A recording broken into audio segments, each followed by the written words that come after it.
네, 안녕하세요. JB입니다. 멤버십 회원이신 김윤경님이 소중한 슈퍼땡스 후원을 보내주셨는데요. 정말 감사드리고요. 앞으로도 많은 도움 받으실 수 있게 최선을 다하겠습니다. 네, 그럼 오늘 영상에서는 일단 어제 나스닥 시황에 대해 설명드리고요. 또 지금 보면 오랜만에 중국과 미국의 움직임이 심상치 않은 부분이 있어서 이와 관련한 소식도 전해드리고요. 또 지금 카더라 소식 하나 나온 게 뭐가 있냐면 엔비디아의 젠슨 황 CEO가 TSMC의 엔비디아를 위한 전용 생산 라인을 설치해달라고 요청했지만 거절당했다는 소식이 전해졌거든요. 그래서 이와 관련해서도 제 생각을 말씀드려보고요. 또 장후의 실적 발표를 한 구글과 테슬라에 대한 개인적인 생각도 한번 이야기해보도록 하겠습니다. 그리고 오늘 영상 시작하기 전에 멤버십 회원분들께 미리 공지사항 하나 전해드리자면요. 저는 오늘 밤에 아마 뭔가에 매수를 들어갈 것 같고요. 멤버십 게시물을 2번 올리도록 하겠습니다. 첫 번째 게시물은 10시까지 올리도록 하고요. 두 번째 게시물은 11시 20분까지 올리도록 하겠습니다. 평소 저의 실시간 시황 분석과 매수 매도를 참고하고 계신 멤버십 회원분들은 해당 시간에 멤버십 커뮤니티 게시판을 잘 확인해 주시면 좋을 것 같습니다. 네, 그럼 본격적으로 오늘 영상 내용 시작하겠습니다. 어제 나스닥 증시는 그냥 보합권에서 잘 끝났지만 반도체 섹터는 장 초반부터 안 좋은 분위기 속에 시작을 했고 결국 마무리도 안 좋게 끝이 났는데요. 반도체가 이렇게 안 좋은 모습을 보인 건 전날 장후의 실적 발표를 한 NXP 세미컨덕터스가 2분기 실적은 좋게 나왔지만 다음 분기 가이던스를 안 좋게 제시하며 폭락했기 때문입니다. NXP의 실적이 안 좋게 나오자 NXP처럼 자동차나 모바일용 칩을 주로 만드는 텍사스 인스트루먼트나 온 세미컨덕터스와 같은 반도체 기업들의 주가도 같이 크게 하락하며 전체적으로 반도체 섹터에 안 좋은 영향을 끼쳤다고 보시면 될 것 같습니다. 그리고 어제는 또 코카콜라도 실적을 발표했는데요. 다행히 코카콜라는 실적이 좋게 잘 나와주며 미국의 소비는 여전히 건재하다는 게 증명됐습니다. 그리고 새벽 2시에 있었던 2년물 국채 입찰도 곧 시행될 금리 인하에 대한 기대감이 잔뜩 녹아들며 상당히 좋게 잘 끝났습니다. 수요가 엄청 강했고요. 재무부 입장에선 역대 두 번째로 잘 치러진 국채 입찰 경매였습니다. 네, 그리고 오랜만에 중국 이야기 한번 해보겠습니다. 일단 어제 중국 증시는 안 좋게 하락으로 끝이 났어요. 이렇게 하락으로 끝난 이유는 중국의 주요 기업들이 올해에만 벌써 140억 달러 규모의 전환사채를 발행했다는 소식이 전해진 거예요. 이 정도면 전년 대비 무려 1588%가 증가한 수치고 역대 최고 기록이거든요. 그래서 사람들이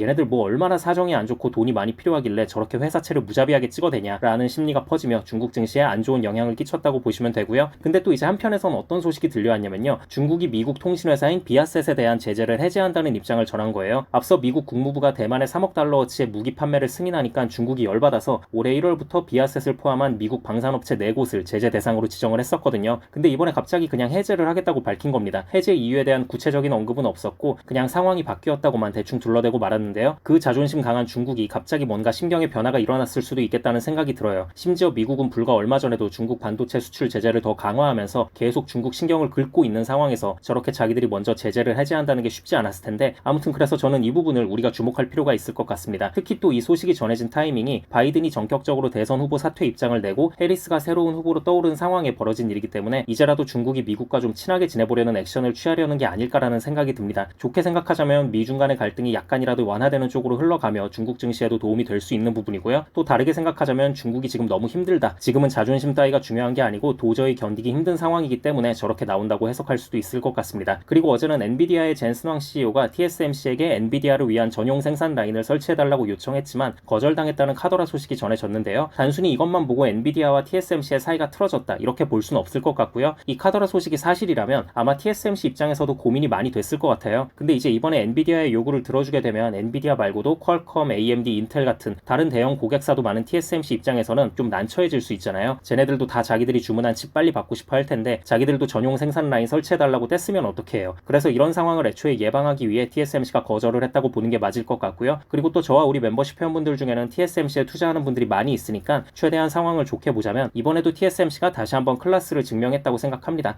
엔비디아의 부탁을 과감하게 거절할 수 있는 유일한 기업이라는 거죠. 또 엔비디아 입장에서도 오죽 답답하면 저런 부탁을 했을까? 도대체 주문 수요가 얼마나 많고 감당이 안 되길래 저런 부탁까지 할까라고 좋게 생각하시면 될 것 같습니다. 네, 그럼 이제 2분기 실적을 발표한 구글과 테슬라 이야기 좀 해보도록 하겠습니다. 자, 우선 알파벳 구글입니다. 역시 기대를 저버리지 않고 실적을 좋게 잘 냈습니다. 근데 뭐 그렇다고 우와 할 정도의 엄청 파격적인 실적은 아니었고요. 그냥 평타는 쳤다 정도로 보시면 될 것 같아요. 시장에서 주목하는 실적 세부 내용을 보자면 일단 유튜브 광고 부문이 예상치를 약간 하회했습니다. 근데 이것도 뭐 역성장하고 그런 건 아니고 여전히 전년 동기 대비 13%의 성장을 보여주었지만 그래도 어쨌든 예상치에는 살짝 미치지 못했다는 점 알고 계시면 좋을 것 같고요. 클라우드 부문에선 분기 매출이 100억 달러를 돌파하고 영업이익도 10억 달러를 넘겼습니다. 전년 동기 대비 28.9%나 증가한 아주 좋은 수치가 나왔습니다. 그리고 또 주목할 만한 부분에는 구글이 설비 투자에 131억 9천만 달러를 썼는데요. 이게 전년 동기 대비 무려 91.4%가 증가한 수치입니다. 그만큼 엔비디아의 AI 칩을 많이 사간 것으로 우리가 예상해 볼 수 있겠죠. 아무튼 전반적으로 구글의 실적은 좋게 잘 나와서 주가 역시 상승을 해주나 싶었지만 안타깝게도 결국 2% 하락으로 마무리 마무리했는데요. 제가 봤을 땐 크게 세 가지 정도 이유가 있을 것 같아요. 일단 첫 번째는 이번 실적이 잘 나왔지만 그래도 모두를 깜짝 놀래킬 정도는 아니었기 때문에 그동안 이미 많이 오른 구글의 주가에 시장이 부담을 느꼈을 수 있고요. 또 어닝콜에서 CEO인 순다르 피차이가 AI 투자가 언제 빛을 볼 수 있냐는 질문을 받으니까 AI 투자에는 인내심을 가져야 한다고 계속 강조를 했거든요. 물론 구글은 지금 AI 도입으로 인한 매출 증가가 확인이 되고는 있지만 그래도 쏟아붓고 있는 돈에 비하면 아직 한참 모자란 수익이잖아요. 그래서 이 부분에 대한 시장의 실망이 있었을 수 있고요. 또 테슬라가 실적을 매우 안 좋게 내며 폭락한 것에 시장 전체적으로 투자 심리가 죽었고 구글 역시 영향을 받았을 수 있습니다. 자, 그리고 테슬라 실적 이야기로 바로 넘어가겠습니다. 제가 어제 올린 영상에서 테슬라의 실적이 좀 불안하다는 말씀을 드렸었는데요. 이렇게 불안한 느낌은 왜 틀리질 않는지 모르겠습니다. 2분기 테슬라의 실적을 보면 우선 매출은 예상치를 넘겼지만 EPS는 예상치를 하회했습니다. 애초에 그렇게 높게 잡혀있던 수치가 아니었는데도 불구하고 맞추지 못했습니다. 전년 동기 대비 무려 43%나 줄어든 수치가 나왔고요. 지금 이렇게 되면 4개 분기 연속으로 한마디로 지난 1년 내내 월가 예상치를 맞추지 못한 게 됩니다. 그리고 또 어닝콜에서도 일론 머스크가 별다른 활약을 해주지 못했습니다. 제가 어제 영상에서 이미 말씀드린 부분이긴 하지만 투자자들에게 감동을 줄 만한 카드를 단기간에 이미 모두 다 써버린 머스크였기 때문에 당장 그 이상의 임팩트 있는 뭔가가 나오기엔 현실적으로 힘든 상황이었습니다. 자, 그런데 이런 안 좋은 2분기 실적에도 불구하고 저는 테슬라의 미래는 여전히 좋게 보는 게요. 일단 뭐가 됐든 2분기 매출이 예상치를 상회했다는 거, 그리고 최근 계속 들려오는 소식을 종합해보면 차량 판매량이 회복하고 있는 추세이기 때문에 3분기 실적을 기대해볼 수 있을 것 같고요. 또 역시 이번에도 에너지 사업부는 엄청난 성장을 이뤘다는 게 다시 한번 입증이 됐습니다. 연간 100% 성장했고 이제는 매출도 워낙 커져서 자동차 매출 대비 15%까지 올라왔고요. 에너지 사업부는 계속 지금 호재밖에 안 들리기 때문에 앞으로도 엄청난 매출 상승이 있을 것 같습니다. 또 최근에 테슬라 기가 상하이도 자동화율이 95%에 달했고 조만간 100%에 달할 것이라는 소식도 전해졌거든요. 이런 식으로 공장들이 다 자동으로 돌아가기 시작하면 머지않은 미래에는 그만큼 엄청난 비용 절감이 있을 수 있기 때문에 이 부분 역시 상당히 기대해볼 만하다고 생각합니다. 네, 그럼 오늘 영상은 이 정도 하면 될 것 같고요. 저는 영상 초반에 말씀드렸다시피 오늘 아마 뭔가에 매수를 들어갈 것 같으니까요. 평소 저의 매수 매도와 실시간 시황 분석을 참고하고 계신 멤버십 회원분들은 프리장 시작하고 10시 그리고 본장 시작하고 11시 20분에 멤버십 커뮤니티 게시판을 잘 확인해 주시면 좋을 것 같습니다. 그럼 구독자분들 모두 좋은 하루 보내시고요. 멤버십 회원분들은 오늘 밤에 미국장 시작하면 그때 또 다시 뵙겠습니다. 감사합니다.